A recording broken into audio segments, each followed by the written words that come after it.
बिल्लाहि मिन शुरूरि अनफुसिना व मिन सय्याति अमालिना मन यहदिहिल्लाहु फला मुदिल्ल लहु व मन युद्लिलहु फला हादिय लहु व नशहदु अल्ला इलाहा इल्लल्लाह वहदहु ला शरीक लहु व अशहदु अन्ना सय्यदना मौलाना मुहम्मदन अब्दुहु व रसूलुहु। सदक़ल्लाहुल अज़ीम। दोस्तों, अजीज साथियों, बिरादरान इस्लाम, तो आप लोग जागे हुए हैं कि सोए हुए हैं? जागे हुए हैं ना भाई।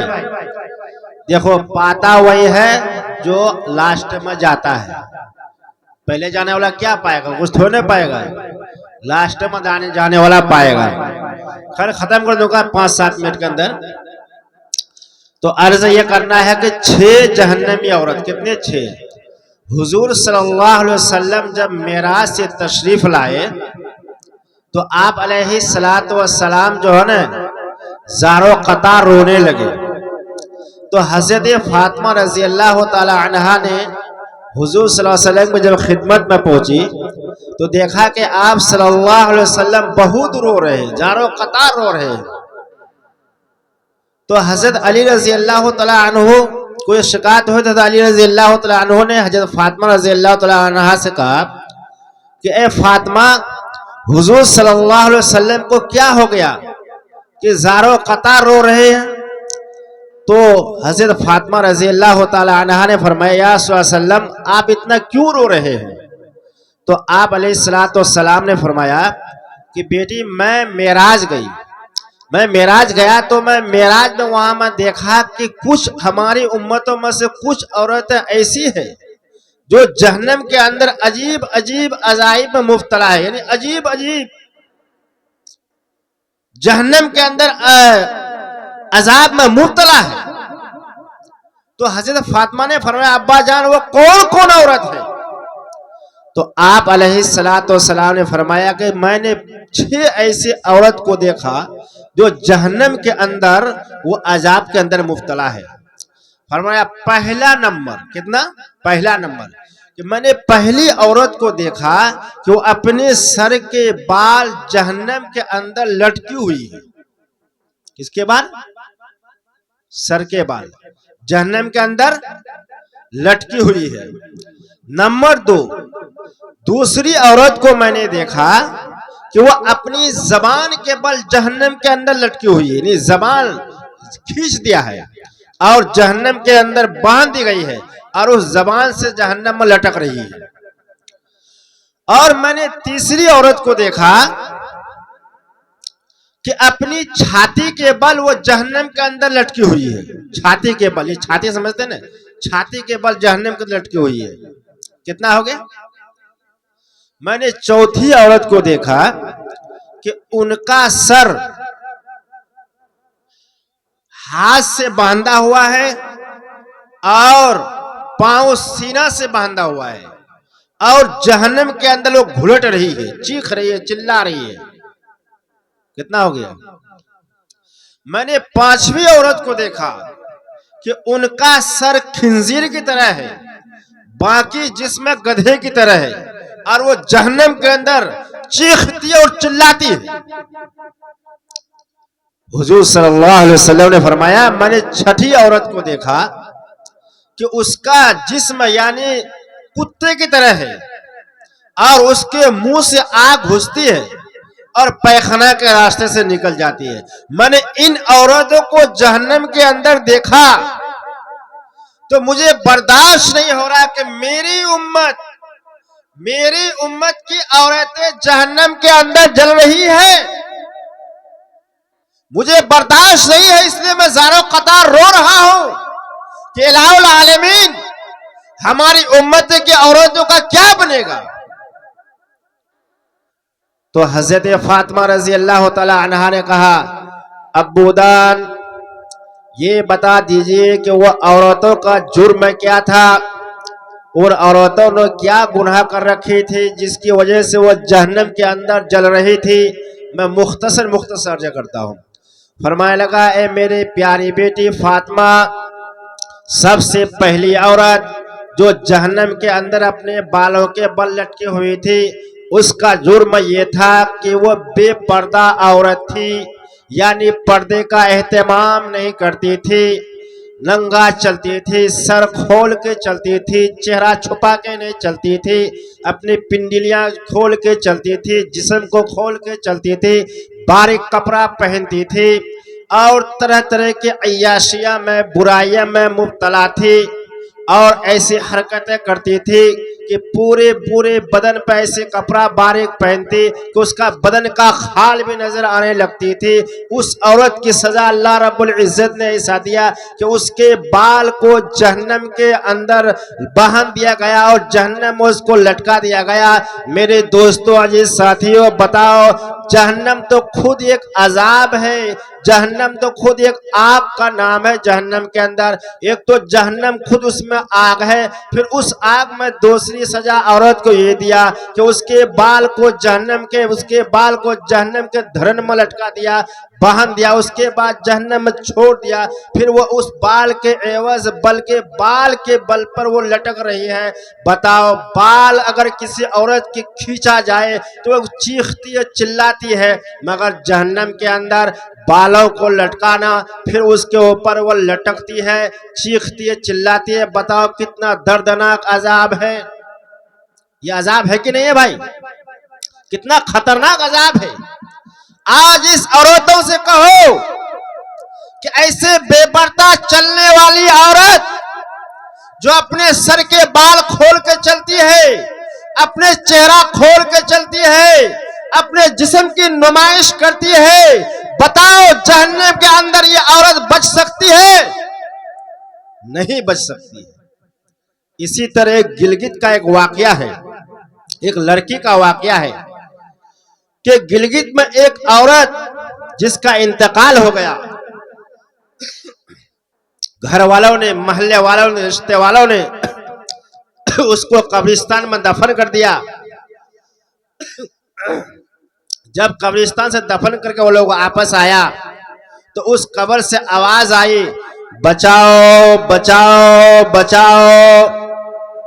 जब कब्रिस्तान के अगल बगल से लोग गुजर रहे थे, कहने लगे इस कब्र से आवाज आती है, बचाओ बचाओ की आवाज आती है।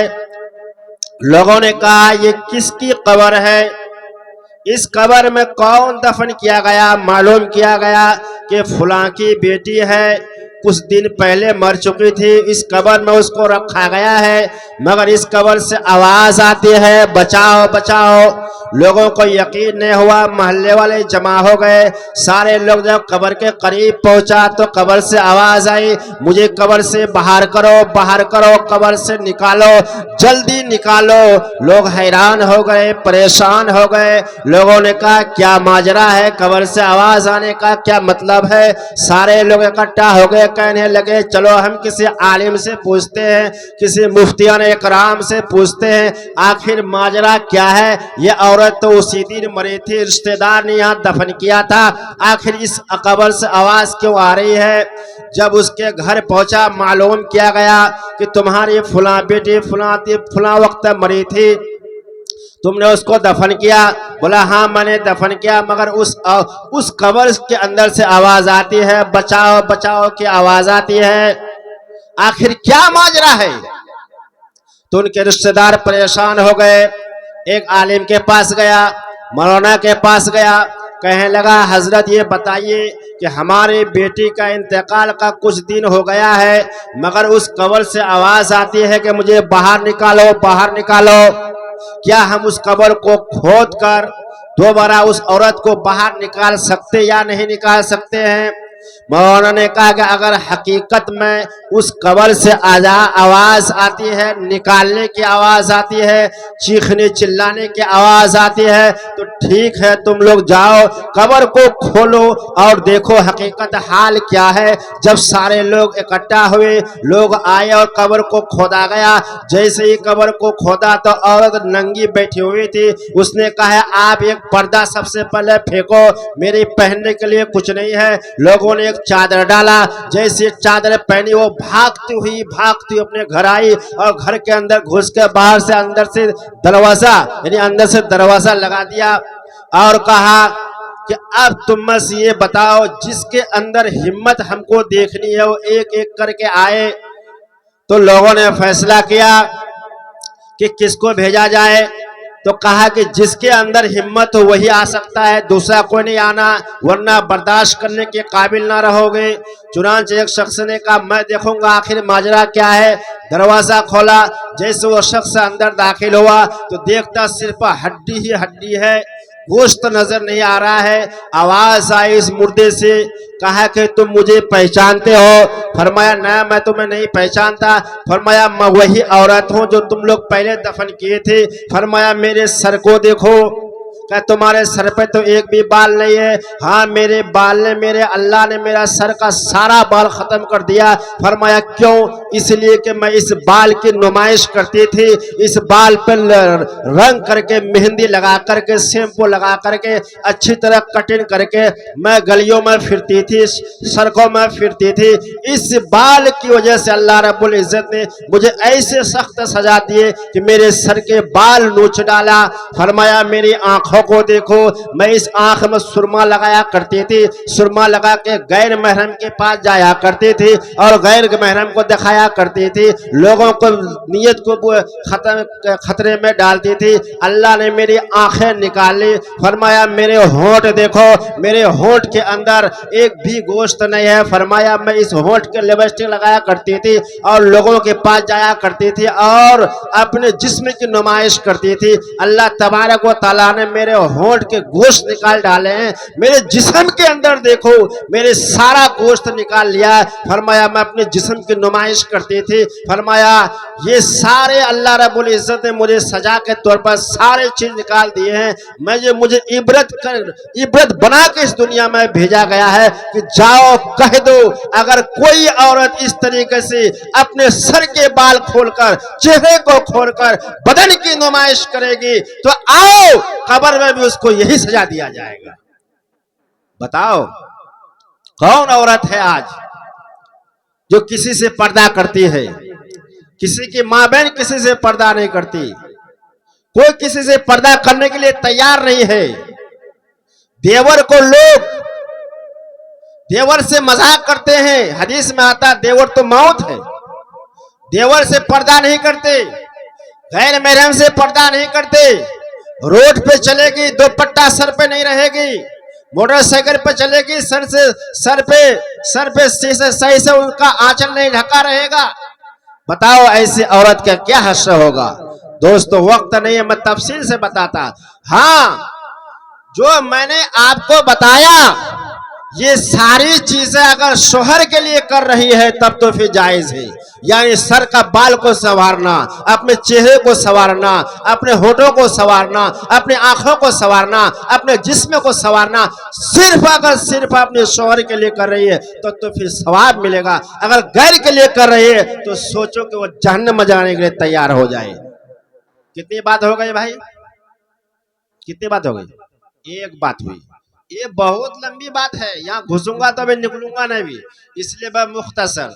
आप दूसरी बात कि दूसरी औरत जो अपनी जबान के बल जहन्नम में लटकी हुई थी, जबान के बल। आप बताओ कि जबान अगर खींचा जाए तो आदमी बचेगा? अगर जबान ना खींचे बचोगे तुम्हें?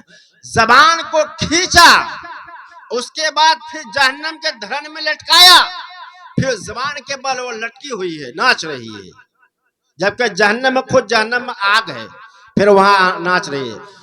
हुजूर सल्लल्लाहु अलैहि वसल्लम ने फरमाया ये वो औरत है जो चरब जबान औरत थी, जिसकी जबान बहुत चलती है, पचर पचर हमेशा बोलते रहती है, ना बड़े के अदब, ना छोटे के अदब, ना सास के अदब, ना ससुर के अदब, ना भसुर के अदब, ना रहने वाले अगल बगल किसी के अदब। यहाँ बोलेंगे तो कोसों दूर सुनाई देगी। अल्लाह रब्बुल इज्जत ने फरमाया मैंने औरत के अंदर पर्दा रखा, उसके जबान में भी पर्दा रखा है, औरत के नाम पर भी अल्लाह ने पर्दा रखा है। कुरान करीम में अल्लाह ने सिर्फ हजरत मरियम अलैहिस्सलाम का नाम जिक्र किया, किसी औरत का नाम जिक्र नहीं है। तो इससे पता चलता है कि अल्लाह तबारक व तआला औरत के नाम पर भी पर्दा रखा है। फरमाया ये वो औरत है जिसकी जबान बहुत चलती है, शोहर कहीं से थक मार के आए तो उसको देख के इतने तेज अल्फाज निकालती है कि शोहर का दिल तोड़ देता है। या अगर कोई सास से उसको समझाने वाली बात कहे, उसको समझने के बजाय उल्टी जवाब देती है। ससुर कुछ कहे तो कहने के बजाय उल्टी जवाब देती है। यानी जो भी कुछ कहे उस सारे का जवाब उल्टी देती है। यानी चरब जबान औरत, बहुत चीखती चिल्लाती, हमेशा सबसे लड़ती रहती है, झगड़ती रहती है। फरमाने लगा अल्लाह तबारक व तआला ने ऐसी औरत की सजा उसके जबान को निकाल कर जहन्नम में डाल दिया है और अपनी जबान के बल लटकती रहती है। कई बात हो गई भाई? दो बात। तीसरी औरत वह है जो, और जिस तीसरी औरत वह है कि उसका हाथ पेशानी में बांधा हुआ है और पांव सीने में बांधा हुआ है और वह जहन्नम के अंदर क्या कर रही है? घुलट रही है, यानी उल्टा कलाबाजी खा रही है। फरमाया रसूलुल्लाह सल्लल्लाहु अलैहि वसल्लम ने, ये वो औरत है जो पाकी सफाई का ख्याल नहीं करती है। फरमाने लगा हालत हैज से, हालत जनाबत से ये पाक नहीं रहती है, इसी वजह से अल्लाह ताला ने ये सजा दिया है। हालत हैज, हैज तो सब समझता है ना भाई। औरत को माहवारी आती है, उस माहवारी खत्म होने के बाद औरत नहाती नहीं है, कई दिन तक गंदा रहती है। और इसी तरीके से जैसे माहवारी खत्म हो गई, फौरन औरत को चाहिए कि गुस्ल करे, वह गुस्ल नहीं करती, 2 दिन 4 दिन 3 दिन नापाकी में गुजार देती है। फरमाया हालत जनाबत, यानी मियाँ बीवी आपस में मिलते हैं मगर मिलने के बाद गुस्ल नहीं करते, कई रोज तक नहाते नहीं है, ठंडी के मौसम में 2-3 दिन तक नहाते नहीं है। फरमाया ऐसी औरत जो गंदी रहती है अपने शोहर के मिलने के बाद भी, ऐसी औरत जो हाल हैज से पाक हो जाए, नहाती नहीं है, अल्लाह फरमाते हैं ऐसी औरत के मेरे यहाँ जहन्नम में सजा है कि उसके हाथ को सर पे बांध दिया गया और पांव को सीने में बांधकर जहन्नम के अंदर फेंक दिया गया। बताओ कौन औरत है? मसला मालूम नहीं है किसी को, ना औरत को मसला मालूम है, ना शोहर को मसला मालूम है। मैं आपको बताता हूँ, ऐसे ऐसे लड़के हैं जो हालत जनाबत में, यानी मियाँ बीवी आपस में मिला, सुबह चला गया किसी के जनाजा पढ़ने के लिए, नहाया तक भी नहीं था। जब यहाँ नहाने वाली औरत को इतना सख्त अजाब है और हालत है से पाक ना होने में इतना सख्त अजाब है, जो आदमी नापाक की हालत में नमाज पढ़ेगा तो उसको कितना बड़ा अजाब होगा। समझ रहे कि नहीं समझ रहे भाई? तो इसलिए फरमाया कि अगर मियाँ बीवी आपस में मिले तो रात में फौरन नहाए, अगर नहीं नहा पाते हो तो कम से कम वजू बना ले, अगर इससे भी डर लगता है तो कम से कम हाथ और मुंह को कम से कम धो ले, उसके बाद सुबह सादिक से पहले नहा ले, फजर की नमाज से पहले नहा ले। बताओ इस तरह नापाक रहने पर औरत को अल्लाह ने इस तरह सजा दिया। बातें तो बहुत है, मैं मुख्तसर करता हूँ। उसके बाद कितनी बात होगी भाई? इतना अगर समझ जाओगे ना तो जिंदगी गुजर जाएगी सही से। कितनी बात हो गई? 3। चौथी बात यह है कि मैंने एक औरत को देखा, चौथी औरत को, कि वो अपनी छाती के बल लटकी हुई है। छाती यानी सीना, यानी पिस्तान पर उसका कील मार दी गई है जहन्नम के अंदर, और उस कील की वजह से वो ऐसे लटक रही है। हुजूर सल्लल्लाहु अलैहि वसल्लम ने फरमाया मेरी बेटी फातिमा ये वो औरत है जिसका शोहर रहने के बावजूद भी गैर मर्द के साथ जिनाकारी करती थी, जिसका शोहर रहने के बावजूद भी गैर से मजाक करती है, जिसका शोहर रहने के बावजूद भी गैर को अपनी चेहरा दिखाती है, जिसका शोहर रहने के बावजूद भी अपना जिस्म की नुमाइश गैरों के साथ करती है। मैंने उसकी सजा ऐसे दी कि उसकी छाती पे कील मार दी गया और जहन्नम को उनको लटका दिया गया। और फरमाया ऐसे ही नहीं, वो भी औरत गुनहगार है। अगर शोहर ने उसको कपड़ा खरीद के दिया, शोहर के सामने कपड़ा नहीं पहना, बल्कि इस नियत से कपड़ा पहनती है कि फुला के यहाँ जाऊंगा तो नया कपड़ा पहन कर तब जाऊंगे, फरमाने लगा ये भी औरत इस गुनाह में शामिल है, इसको भी जहन्नम में जाना पड़ेगा। शोहर 5-5 साड़ियां ला के दे, एक भी साड़ी नहीं पहनेगी। जब कहीं जाएगी तो पता नहीं ऐसे कपड़ा, ऐसे कुर्ता, ऐसे नांगल, ऐसे सलवार फराक, ऐसे 2 पट्टा कि मोटरसाइकिल चलने वाला के नजर भी झुक जाता है और चलते भी एक्सीडेंट कर देता है। फरमाया लगा ये भी औरत इस गुनाह में मुब्तला है। फरमाया शोहर के लिए पहनो, शोहर के लिए। अगर कोई शोहर के लिए सजती संवरती है तो उसको सवाब मिलेगा, गुनाह नहीं मिलेगा। तो फरमाया ये कौन औरत थी? जो जानिया औरत थी, जिना करते थी शोहर के रहने के बावजूद भी। उसको जो है जहन्नम के अंदर उसके पिस्तान में कील मार दी गई और उसको जहन्नम में लटका दिया गया। कितने बात हो गए भाई? है 4 हो गए, 5 हो गए, 4 हो गया। 5वीं औरत वह है कि 5वीं औरत वह है जिसका हाथ वाला हो गया, हाथ 5 वाला हो गया ना, पिस्तान वाला हो गया।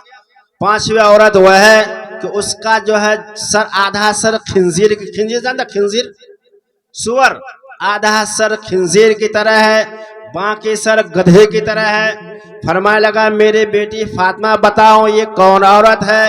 ये झूठ बोलने वाली चुगलखोर औरत है। औरतों में सबसे ज्यादा झूठ बोली जाती है और सबसे ज्यादा चुगलखोर औरतों में है।